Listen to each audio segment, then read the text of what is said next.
सभी श्याम प्रेमियों को जय श्री श्याम। आप सबके बीच में वीडियो लेके आया हूं और ये वीडियो आप तक पहुंचा तो आपको पता ही है, बिना श्याम बाबा के पत्ता नहीं हिलता है। तो ये वीडियो आपके पास पहुंचा है, इसका मतलब ये है बाबा श्याम ने आपके ऊपर कृपा की है, जब ये वीडियो आपको मिला है। नहीं तो ये वीडियो सभी के पास नहीं जाता है। वीडियो अच्छा लगे तो लाइक शेयर सब्सक्राइब करना मेरी कहानी है। मेरी शीला जी से बात भी होती है और शीला जी ने अपनी पूरा दुख का जो उनके भरा हुआ था उनके जिस्म के अंदर, वो सारा दुख उन्होंने मुझे अपना बताया कि कैसे न कैसे बाबा श्याम ने मेरे पे जो कृपा की है, पूरी जीवन लीला उन्होंने अपनी बताई है। शीला जी बॉम्बे की रहने वाली हैं और एक छोटी मोटी फैक्ट्री में जॉब किया करती थी। वहीं उनके साथ में एक उनका दोस्त भी जॉब किया करता था और वो दोस्त बिहार के एक छोटे से गांव का रहने वाला था।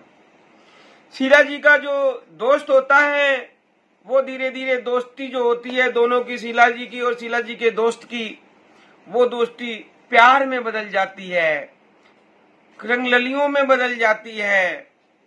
उसके बाद में वो दोनों आपस में एक लव मैरिज कर लेते हैं। लव मैरिज करने के बाद में रहने लगते हैं, आराम से कमरा ले लेते हैं, आराम से रहने लगते हैं। शीला जी ने अपने माता पिता को भी नहीं बताया मैंने लव मैरिज कर ली, चुपचाप कर लिया।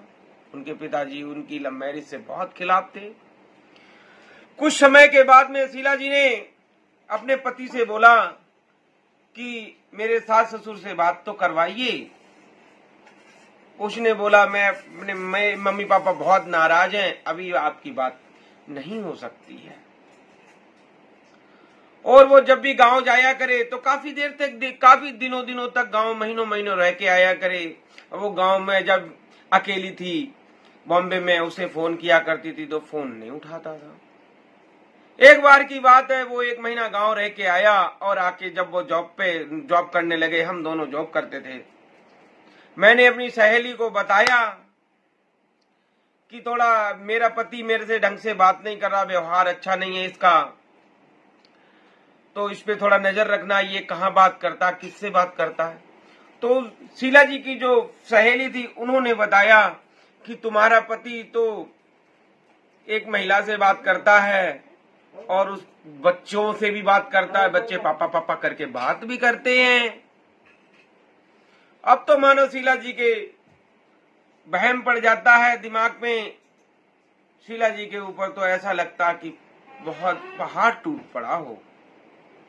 इतने में शीला जी भी उस पर नजर रखने लगी। एक दिन रात्रि को शीला जी ने उसका मोबाइल चेक किया। मोबाइल में वो चिपट के उसने फोटोएं खिंचाई थी, लिपट के फोटोएं खिंचाई थी। शीला जी उससे पूछती हैं ये फोटोएं किसकी हैं, तो वो कहता भाभी की हैं। बच्चे किसके हैं, तो कह रहा मेरे भैया के बच्चे हैं। इस तरह वो शीला जी कहती हैं भाभी से कोई लिपट के फोटो खिंचाता है, चिपट के फोटो खिंचाता है। तो वो कहता गांव में भाभी को मां समान मानते हैं। इतनी बात शीला जी को हजम नहीं होती है और वो शीला जी के साथ में बहुत गलत व्यवहार करने लगता है। शीला जी को पूरी बात पता चल जाती है। शीला जी उसमें से नंबर भी निकाल लेती हैं। शीला जी फोन करती हैं, फोन उसकी शीला जी की जो सास होती वो उठाती हैं। वो कहती हैं, पूछती हैं आप कौन, तो वो बताती हैं मैं विनोद की मम्मी हूँ और मेरे तो 3 बहुएं हैं, वो तो घर में ही हैं, तुम कौन सी बहू हो। वो कहती इन्होंने यहाँ लव मैरिज कर ली है। शीला जी कहती हैं, वो कहती हमारे तो 3 बेटे 3 बहुएं घर में हैं, 2 बच्चे भी हैं, विनोद के 2 बेटे भी हैं। अब तो समझो शीला जी के ऊपर और पहाड़ टूटने लगा।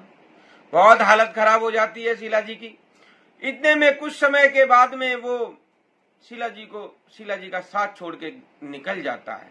अब शीला जी के पास उसका कोई सबूत नहीं होता है, गांव का कोई एड्रेस नहीं होता है। शीला जी के ऊपर बहुत बड़ा पहाड़ टूट पड़ा, दुखों का बहुत समस्या हो जाती है। शीला जी फैक्ट्री में भी काम कर नहीं पाती क्योंकि बच्चा संभालें कि फैक्ट्री में काम करें। उधर माता पिता से भी कोई शरण नहीं ले पा रही हैं। शरण लेती हैं, माता पिता कहते तेने तो मेरी सारी नाक कटवा दी, मैं तुझे अपने घर में कैसे रख लूं, तू तो भाग गई थी, अभागन है बहुत बड़ी।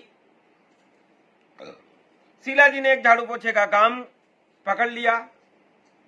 जो उनकी मालकिन थी वो मैडम बहुत अच्छी थी, बहुत बढ़िया। जब भी कोई घर में चीजें बनाया करती तो शीला जी को खाने के लिए जरूर दिया करती थी। शीला जी ने अपनी पूरी कहानी उन्हें बताई कि मेरे एक बेटी है, बेटी की तबीयत भी सही नहीं रहती है और मेरी कहानी बहुत दुख भरी है, मैं क्या करूं, आगे कैसे करूं। इतने में उनकी मालकन जो होती हैं वो कहती है, शीला चल चलेगी तू भी, मैं तो बाबा श्याम का मंदिर है वहां जाना है, मुझे जा रही हूं, गाड़ी तो जा ही रही, चल दे। शीला भी चल देती है साथ में। और उनकी जो मालकिन होती हैं वो कहती, तेरा जो भी दुख हो परेशानी हो सब इनके चरणों में अरदास लगा दे, बाबा श्याम तेरी सारी कृपा करेंगे, सारा दुख दूर कर देंगे। वहां से उनकी जो मालकिन होती हैं मैडम एक तस्वीर भी खरीदवा देती हैं, वो तस्वीर घर में ले आती है और शीला जी उनकी खूब पूजा पाठ करती हैं, सुबह कच्चे दूध का भोग लगाकर, और मूर्ति के साथ ही बैठी रहा करती हैं। इतने में उन्हें पता चलता है शीला जी को कि अब तो मेरा कोई सहारा नहीं है। अपनी उनकी जो मालकिन होती हैं वो उसका दुख देखती हैं, सारा पूछती हैं, बड़ी परेशान है शीला, क्या करें। तभी मालकिन के पास में कहीं से गुजरात से एक छोटा मोटा रिश्ते आया।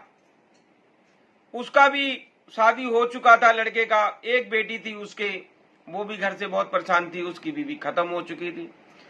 तो जो उनकी मालकिन होती हैं उन्होंने शीला जी की वहां शादी करा दी। अब वो जो उनका नया पति है वो उन्हें बहुत प्यार करता है, बच्चों को भी खूब प्यार करता है, अपने बच्चे की तरह लाड़ दुलार करता है, शीला जी को बहुत लाड़ प्यार करता है। उनके जो सास ससुर होते हैं शीला जी के नए, वो भी बहुत प्यार करते हैं शीला को। इस तरह शीला जी के जीवन में एक नया बदलाव आया, वो श्याम बाबा की कृपा से। श्याम बाबा ने उन पर इतनी कृपा की, बहुत ज्यादा श्याम बाबा ने उनकी कृपा की और उनका जीवन ऐसे बदल गया पता भी नहीं चला। करोड़ों का घर था वो। तो ये सब अपनी किस्मत से और श्याम बाबा की कृपा से सारी चीजें होती हैं। शीला जी का जीवन धन्य हो गया, शीला जी नया जीवन मिल गया शीला जी को। और ये कहानी यहीं पे समाप्त करते हैं। मेरा वीडियो अच्छा लगे लाइक करना, शेयर करना, सब्सक्राइब करना। मेरे प्रेमियों, जय श्री श्याम।